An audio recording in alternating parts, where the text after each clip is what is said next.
प्रभुଙ୍କ महानामर धन्यवाद दिए। प्रभु आउ थरे सुजोग देले आपण मानक सहित तांक वाक्य अंशी हेबा पाई।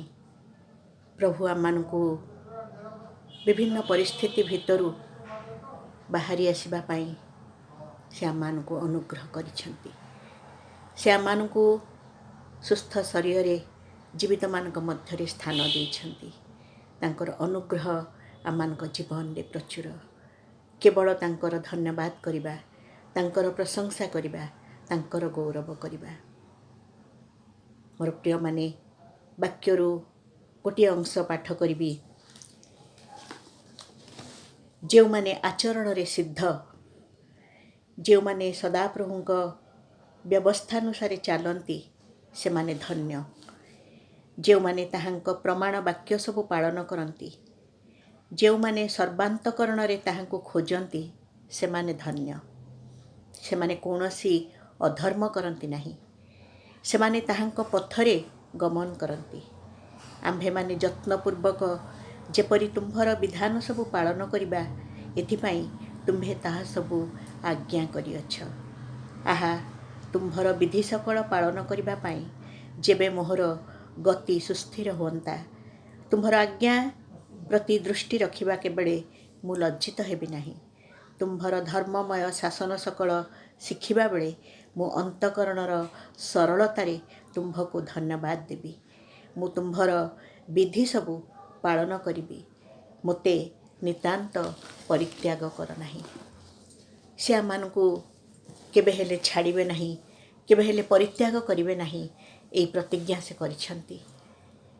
आज पर्यंत से आमानकर हाथ धरी कढ़ाई आनिछंती।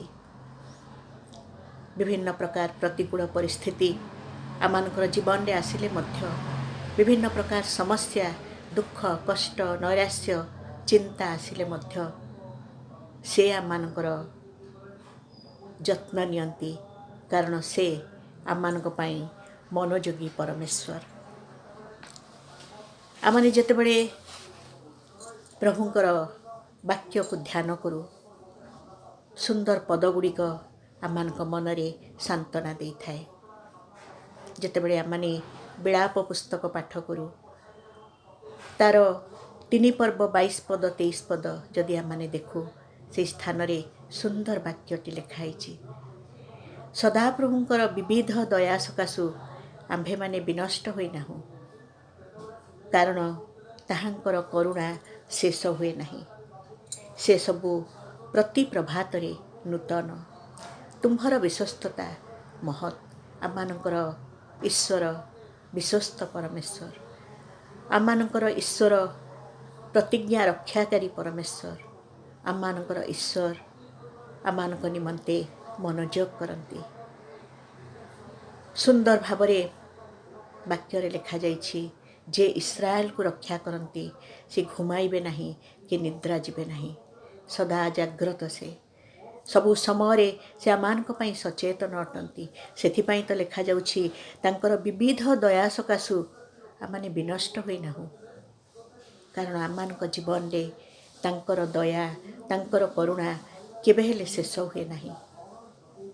मोर प्रिय माने आमाने जेतेबेले ईश्वरंक सहित यात्रा करू, सेतेबेले आमाने सबु समय निजकु सुरक्षित मने करिथाउ।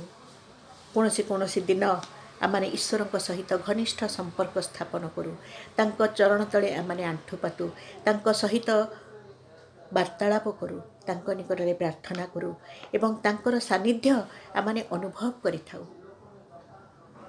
आ सेई समय आमानकर जीवन रे ईश्वर महत् कार्य साधन करती। केवल जे आमाने तांको सानिध्य रे जीवन काटिबा ताहा नुहे, ताहाकु अनुभव करिबा मध्य आमानकर कर्तव्य। आमाने ताहा तांकर उपस्थिति को अनुभव करू करू आमाने आमानकर जीवन पथरे अग्रसर हेबा आवश्यक रहिछि।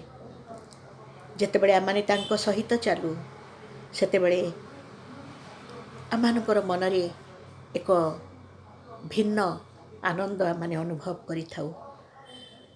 आमाने अनेक समय जेतेबेले आमानकर ଜୀବନ ଯାତ୍ରାରେ ଅଗ୍ରସର ହେଉଥାଉ, ଆମେ ଜାଣିନଥାଉ ଆମେ ଠିକ୍ ବାଟରେ ଯାଉଛୁ ନା ଭୁଲ ବାଟରେ ଯାଉଛୁ, କିନ୍ତୁ ସେ ଆମମାନଙ୍କୁ ହାତ ଧରି ପଢ଼ାଇ ନିଅନ୍ତି। ଆଉ ଯେତେବେଳେ ଆମମାନଙ୍କର ଜୀବନ ଯାତ୍ରାରେ ଆମେ ଅଗ୍ରସର ହେଇଥାଉ, ଯେପରି ଲେଖାଯାଇଛି ସେସବୁ ପ୍ରତି ପ୍ରଭାତରେ ନୂତନ। ଯେତେବେଳେ ଆମେ ପ୍ରାତଃ କାଳରେ ଉଠୁ, ତାହା ଆମମାନଙ୍କ ନିମନ୍ତେ ଈଶ୍ୱରଙ୍କର ଅନୁଗ୍ରହ, କାରଣ ସେ ଆମମାନଙ୍କୁ ବଞ୍ଚାଇ ରଖିଛନ୍ତି। ଆଉ ଯେତେବେଳେ ଆମେ ପ୍ରାତଃ କାଳରେ ଆମମାନଙ୍କର ଯାତ୍ରା, ଦୈନନ୍ଦିନ ଜୀବନ ଯାତ୍ରା ଆମେ ଆରମ୍ଭ କରୁ, ସେତେବେଳେ ଆମମାନଙ୍କର ଜୀବନର ସେଇ ପୃଷ୍ଠାଟି, ସେଇ ଦିନର ପୃଷ୍ଠାଟି ସମ୍ପୂର୍ଣ୍ଣ ଭାବରେ ଶୂନ୍ୟ ଥାଏ। ଆମମାନଙ୍କୁ ସେଇ ପୃଷ୍ଠାରେ ଆଙ୍କିବାକୁ ପଡ଼େ, ଆମମାନଙ୍କୁ ସେଇ ପୃଷ୍ଠାରେ ଲେଖିବାକୁ ପଡ଼େ ଆମେ କି ପ୍ରକାର ଜୀବନ କାଟୁଛୁ। ଆମେ କ'ଣ ଯୀଶୁଖ୍ରୀଷ୍ଟଙ୍କ ପରି ଆଚରଣ କରୁଛୁ କି? ଆମେ ଯେଉଁ ଚିନ୍ତା କରୁଛୁ, ଆମେ ଯେଉଁ କାର୍ଯ୍ୟ କରୁଛୁ, ଆମେ ଯେଉଁ କଥା କହୁଛୁ, ତାହା କ'ଣ ତାଙ୍କ ଦୃଷ୍ଟିରେ ଯୋଗ୍ୟ କି? ଆମେ କ'ଣ ତାଙ୍କର ଇଚ୍ଛା ଅନୁଯାୟୀ ଆମେ ତାହା କରୁଛୁ କି? ସେ ସବୁ ବିଷୟ ଆମମାନଙ୍କର ସେଇ ଦୈନନ୍ଦିନ ଜୀବନ ଯାତ୍ରାର ପୃଷ୍ଠାରେ ଆମେ ଲେଖିଦେଇଥାଉ। ଆଉ ପ୍ରତ୍ୟେକଟି ଦିନର ଆମମାନଙ୍କର ଯେଉଁ ଅନୁଭୂତି ଏବଂ ଆମେ ଯେଉଁ ଜୀବନରେ ପ୍ରତ୍ୟେକଟି କାର୍ଯ୍ୟରେ ଯେଉଁ ସଫଳତା ପାଇଥାଉ, ତାକୁ ସ୍ମରଣ କରୁ କରୁ, ତାଙ୍କର ଧନ୍ୟବାଦ କରୁ କରୁ ଆଗାମୀ ଦିନ ଯେ ଚାଲିବା ପାଇଁ ଆମେ ନିଜକୁ ପ୍ରସ୍ତୁତ କରୁ। କାରଣ ଆଜିର ଦିନ ଯେତେବେଳେ ଶେଷ ହୋଇଯାଏ, ଆମେ ନିଦ୍ରା ଯାଉ, ପୁଣି ଥରେ ପ୍ରଭାତରେ ଉଠୁ, ଆଉ ଏକ ନୂତନ ଦିନ ଆମମାନଙ୍କ ନିମନ୍ତେ ଆରମ୍ଭ ହୁଏ। ପୁଣି ଥରେ ଆମେ ସେଇ ଶୂନ୍ୟ ପୃଷ୍ଠାକୁ ଭରିବାକୁ ଆରମ୍ଭ କରୁ। ସେଇ ଶୂନ୍ୟ ପୃଷ୍ଠାରେ ଆମେ ରଙ୍ଗ ଦେଉ, ସେଇ ଶୂନ୍ୟ ପୃଷ୍ଠାରେ ଆମମାନଙ୍କର ଜୀବନକୁ, ଜୀବନର ଚିତ୍ରକୁ ଆମେ ଆଙ୍କି ବସିଥାଉ, ଯାହା ସଦାପ୍ରଭୁ ନିରୀକ୍ଷଣ କରନ୍ତି। ମୋର ପ୍ରିୟମାନେ, ମନୁଷ୍ୟ ବାହ୍ୟ ରୂପ ଦେଖେ, ମାତ୍ର ସଦାପ୍ରଭୁ ଅନ୍ତଃକରଣ ଦେଖିବାର ପରମେଶ୍ୱର। ଯଦିଓ ଆମମାନଙ୍କର ଆଜି ଯଦି ବି ଆମମାନଙ୍କ ଜୀବନରେ ବିଫଳତା ଆସିଥାଏ, ତଥାପି ଯେତେବେଳେ ଆମେ ତାର ପରବର୍ତ୍ତୀ ଦିନ ପ୍ରଭାତରେ ଶଯ୍ୟା ତ୍ୟାଗ କରୁ, ଏକ ନୂତନ ସୂର୍ଯ୍ୟୋଦୟ ଦେଖୁ, ସେତେବେଳେ ଆମମାନଙ୍କର ଏକ ନୂତନ ଜୀବନ ଆରମ୍ଭ ହୁଏ ଏବଂ ଈଶ୍ୱରଙ୍କ ସହିତ ଚାଲିବାର ଆଉ ଏକ ନୂତନ ଆହ୍ୱାନ ଆମମାନଙ୍କ ପାଇଁ ଆସିଥାଏ। ଆମେ କେଉଁପରି ଭାବରେ ତାଙ୍କ ସହିତ ଚାଲିବା, ଆମେ କେଉଁପରି ଭାବରେ ତାଙ୍କ ସହିତ ଗମନାଗମନ କରିବା, କେଉଁପରି ଭାବରେ ଆମେ ତାଙ୍କର ଉପସ୍ଥିତିକୁ ଅନୁଭବ କରିବା। ଯୀଶୁ କହିଲେ, ସବୁ ସମୟରେ ଆମେ ତାଙ୍କର ଧନ୍ୟବାଦ କରିବା, ତାଙ୍କର ପ୍ରଶଂସା କରିବା, କାରଣ ଯେଉଁ ମଙ୍ଗଳ ଦାନ ଆମେ ତାଙ୍କଠାରୁ ପାଉଛୁ, ଜୀବନରେ ବଞ୍ଚି ରହିଛୁ ଏବଂ ସବୁ ଆବଶ୍ୟକତା ସେ ଆମମାନଙ୍କର ପୂର୍ଣ୍ଣ କରିଛନ୍ତି। ତେଣୁ ସବୁ ସମୟରେ ତାଙ୍କ ନିକଟରେ କୃତଜ୍ଞତାର ହୃଦୟରେ ଆମେ ତାଙ୍କର ଧନ୍ୟବାଦ କରିବା, ତାଙ୍କର ପ୍ରଶଂସା କରିବା। ଆମ ଜୀବନରେ ସେ ଯାହା କରିଛନ୍ତି, ପୁଣି ପ୍ରତ୍ୟେକଟି ମୁହୂର୍ତ୍ତରେ ପ୍ରଭୁ ଯୀଶୁ ଆମମାନଙ୍କ ସହିତରେ ରହି ଆମର ତତ୍ତ୍ୱ ଯତ୍ନ ନେଇଛନ୍ତି। ପୁଣି ଆମମାନଙ୍କର ସବୁ ଅବସ୍ଥାରେ ଆମମାନଙ୍କୁ ସୁରକ୍ଷିତ ରଖିଛନ୍ତି। ତାଙ୍କ ପ୍ରତି କୃତଜ୍ଞତା ପ୍ରକାଶ କରିବା ନିତାନ୍ତ ଆବଶ୍ୟକ। ଆମେ କେତେବେଳେ କୃତଜ୍ଞ ହେବା? ଯେତେବେଳେ ଆମେ ତାଙ୍କର ପ୍ରେମକୁ ଅନୁଭବ କରିବା। ସେ ଆମକୁ ପ୍ରେମ କଲେ, ଈଶ୍ୱର ଜଗତକୁ ଏତେ ପ୍ରେମ କଲେ ଯେ ସେ ଆପଣାର ଏକମାତ୍ର ପୁତ୍ରଙ୍କୁ ଏହି ଜଗତକୁ ପ୍ରେରଣ କଲେ।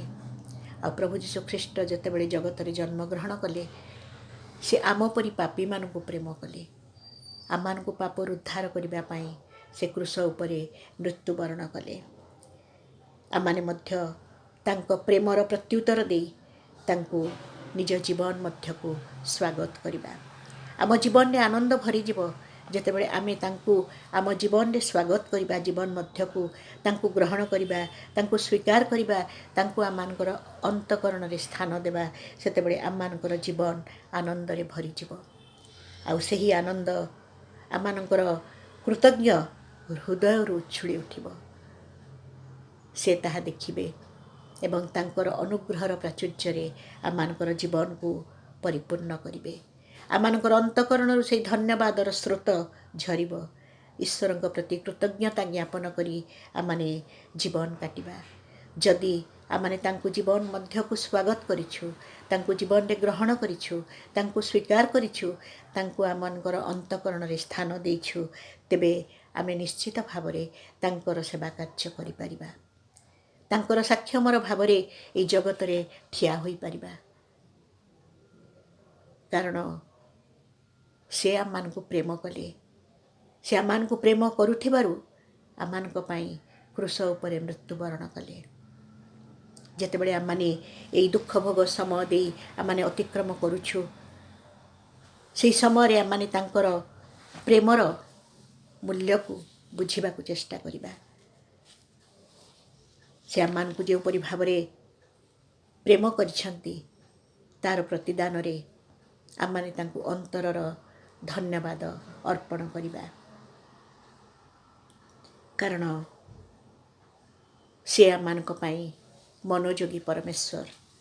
ସେ ଆମମାନଙ୍କର ଯତ୍ନ ନେଉଛନ୍ତି ଏବଂ ନେବେ। ଏହି ବିଶ୍ୱାସ, ଏହି ଭରସା ସେ ଆମମାନଙ୍କୁ ଦେଇଛନ୍ତି। ସେ ଆମମାନଙ୍କର ଦୟାଳୁ ପ୍ରେମିକ ଈଶ୍ୱର। ତାଙ୍କ ଚରଣ ତଳକୁ ଆସିଲେ, ତାଙ୍କ ନିକଟରେ ଆଣ୍ଠୁ ପାତିଲେ, ସେ ଆମମାନଙ୍କୁ ତାଙ୍କର ଅନୁଗ୍ରହ ଓ ଆଶୀର୍ବାଦରେ ଭରିଦେବେ। ଆସନ୍ତୁ ଗୋଟିଏ ଗୀତ ଶୁଣିବା। ସେହି ଦୟାଳୁ ପ୍ରଭୁ, ତାଙ୍କର ନାମ ସଦା ସର୍ବଦା ଧନ୍ୟ ହେଉ। ତାଙ୍କ ଚରଣ ତଳକୁ ଆମମାନେ ଆସିଛୁ, ତାଙ୍କ ନିକଟରେ ତାଙ୍କୁ ପ୍ରଣାମ କରୁଛୁ।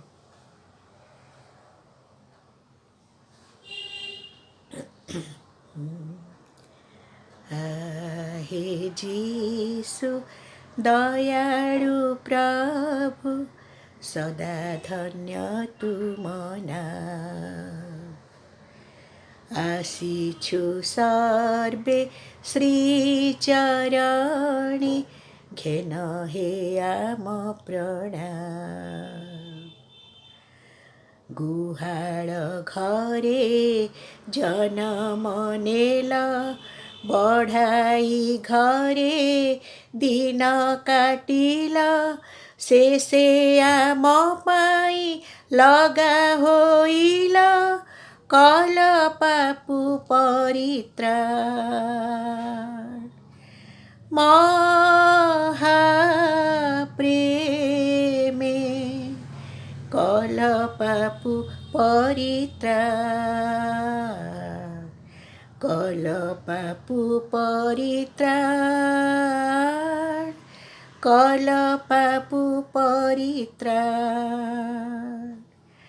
आहे जीसु दयाळु प्रभु, सदा धन्य तुम नाम।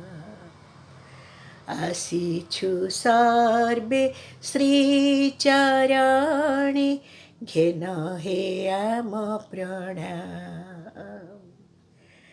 नीरवे चाली राजपथरे, कोरोडा माड सही अंगरे, कांधे क्रूस बही जगज्जन पाई, साधिल जे परित्राण। महाप्रेमे साधिल जे परित्राण, साधिल जे परित्राण, साधिल जे परित्राण। आहे जीसु दयाळु प्रभु, सदा धन्य तुम नाम। आसीछु सर्वे श्रीचरणी, घेन हे आम प्रणाम। कालबरीर मुख बुकुरे, जीवन देला आम पाई रे केते जे रुधिर पड़िला झरी आम पाप पाई रे महाप्रेमे आम पाप पाई रे आम पाप पाई रे आम पाप पाई रे आहे जी सुदयाळु प्रभु सदा धन्य तुम नाम आसीछु सर्वे श्रीचरणे घेन हे आम प्रणाम घेन हे आम प्रणाम।